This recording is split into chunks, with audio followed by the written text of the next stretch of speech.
let's talk music business now. So, as I was talking to you off camera, so that's exactly where people tend not to pay attention too much. Mm-hmm. They focus so much on the creativity part, which is normal, Mm-hmm. and they forget the most important part of the actual music, Right, the business which side. is the business side. Right. So, like, what is your teams and dynamics like right now? Because I know you have a team, Mm-hmm. and you have a big engine behind you. So, how is that dynamic for you?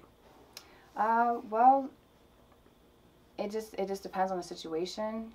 It's nice to have people that you consult with before making certain decisions, but that's the thing. It all comes down to planning. A lot of time as an artist, you want to just I'm just, floating through the wind and doing whatever I want to do, feeling how I want to feel, getting vibes, and partying this night, and I'm here this night, and a lot of it is that struggle is you just want to be there, but then there's also the business side, and for me, I'm also on the the COO side of it, Yeah. so. And then as far as like a lot of I'm in producing my own records and producing my own things, so I have to jump mind states, and that can be annoying to my spirit sometimes because that's Yeah. the boring side. It's the mathematical plan everything. What's our projected for plan for this? What's the budget? Yeah. No one likes to talk about the budget, but the budget, who we working with, what's the concepts. So I'm very blessed that I get to run that by more than one person. Mm-hmm. Thank you, the Makeup of Hair LLC, Mika. A lot of it is, the look. The look is always so important. She helps me knock it out of the park every time. I'm so blessed to have Tricky, for the other business sides and then, the other dynamics and the other people. It's a man's business. Yeah. So, he's luckily can be that gatekeeper, and then also give sound advice. I mean, he's been in the business for a while, and just very, his opinion, really respect his opinion, and also Wes. So they give it to me straight too. If there's something direction I'm going, or like I don't know, Ray, and I'm not feeling that, I got to eat it too. So I think that's also healthy. Okay, so how do you protect your intellectual property? As far as like copywriting and stuff like that. That whole area. Well, as far as that, I mean, it's very important to, with each record, is it just going to be, something you put on a mixtape? Is this going to be a single? If it's going to be a single, you want to make sure you get your exclusive rights. Yeah. Make sure that you own your, your beat or instrumental. So that's important. And then after that, you want to make sure you copyright it. I mean, it's so easy now. All you have to do is go to the U.S. Copyright Office and online and log in, and you got to like read some stuff to make sure that you're registering it correctly. But just register and make sure you're getting everything copywritten, and then you have to also know about your publishing and things like that. Your ASCAP and all that stuff. So you want to cover all your bases. Make sure you do your BDS. If you're gonna do radio play, and so you get that big record that just happens. Yeah. That there's just nobody that you're getting everything that's supposed to be coming to you. Okay. So when it comes to now the music is made, right? You Mm-hmm. have to push it up to the people. Like, what are the social media avenue are you currently using right now to showcase that talent? Well, I mean, there's honestly the main ones are, of course, your Instagram, your social media, your Instagram, your YouTube. But for music artists, honestly, like those are the main ones to really focus on. I mean, in my opinion, they really matter. I mean, you've got your other kind of apps and spin-offs and stuff like that you can actually kind of dabble into. But those are the main ones that you really want to get popping. Nothing else really matters. Okay.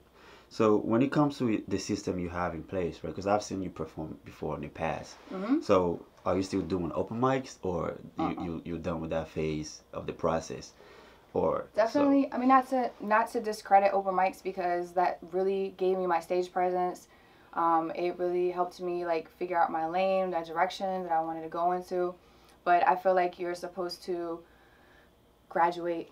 You kind of start here, and then you like go to this level and then that level, and it's progression. Yeah.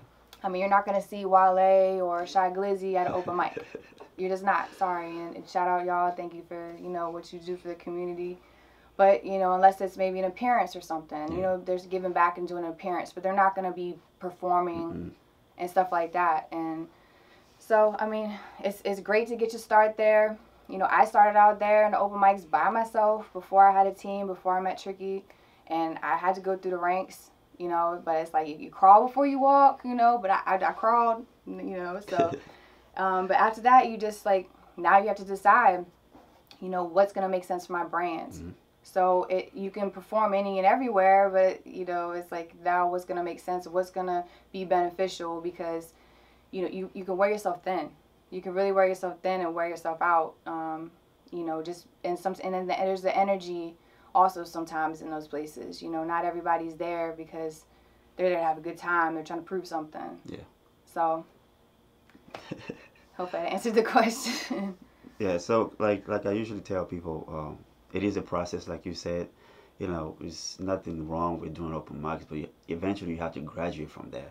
And I've seen people opening for big artists. You know, they will go to that and phase, we've done that too, yeah. and then you know the next phase would be to grow on their own and then create their own buzz and you know touring and all those things. So when it comes to I know music takes a lot of money out of your pocket. Do you have any merchandise right now for you to generate the money to support that, or it's just simply coming out of your pocket? Well, both. Both. I mean, of course, you're always as an independent artist going to invest in yourself. And, but yeah, I definitely have merch at rayshine.com. We have Rayshine, you know, Lucky 7 shirts. We can make custom shirts. So we definitely have that. But a lot of the income comes from shows. Okay. Throwing our own shows, and then also booking, obviously getting booked. Okay. You know. So for any artist, a lot of your income is going to come from that for sure. And then the booking usually go through Lucky 7 at that Gmail address that yes. you have. Okay. Yes, definitely. Anyone wants to book Rayshine, L7mgstaff@gmail.com. Link will probably be in the bio somewhere, right? No. Yeah, it'll be.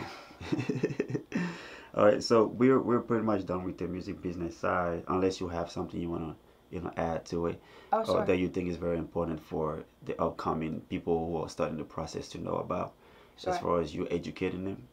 Sure. Well, I definitely want to add some stuff for the artists that are just getting out there. You know, to be realistic, I think a lot of times we're like, okay, this is what we're supposed to do. We get really excited as a artist just getting out there is very green. The reality of it is that it can take some time to find yourself and find your lane. You might know in the beginning, and you might just, hey, this is, you know, you had mentors or whoever, or you're just like, you know, I'm going to sound kind of like this. So you might know a lot in the beginning, but there's going to be that, like, finding yourself. And even in the finding yourself process can cost a lot of money. I mean, you're looking at, like, you know, thousands and thousands and thousands of dollars. So once you have yourself in this beautiful package, you know, you have the right manager and everyone else around you that's protecting your interests, at that point, and you have a hot record, you're looking at minimum $50,000 to, like, do something with it. You know, you can make it try to happen with less than that. You can, like, maybe have viral success, but it's like the lottery. You know, it's one in however many, you know, so it's a numbers game. So I'm just, you know, people just need to know that, like, that's kind of where it's at, you know, and that have all your ducks in a row. Try to invest in yourself as much as possible, but just know that it's really expensive. And then, you know, have your plan, and then, like, okay, now I'm gonna spend my savings, you know, and then hopefully you'll have success. But listen to people. Don't think you know everything, you know, and do what works for you.